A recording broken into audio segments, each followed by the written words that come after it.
Hello everyone, Sonamarg থেকে ঠিক 5 kilometre আগে দাঁড়ালাম। জায়গাটা খুব সুন্দর জায়গা, সবাই এখানে দাঁড়িয়েছে, ফটোশ্যুট করছে।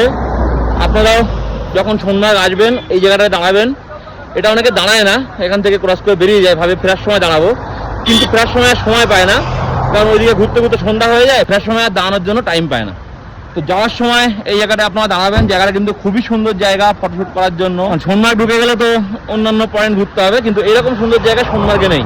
সোনমার্গের ঠিক আগে কিন্তু এটা পড়ে, 4 কিলোমিটার আগে। পাহাড়ের উপরে বরফও দেখতে পাচ্ছি, অল্প অল্প, ততটা নেই যতটা স্নোফল হওয়ার পরের দিন এসেছিলাম।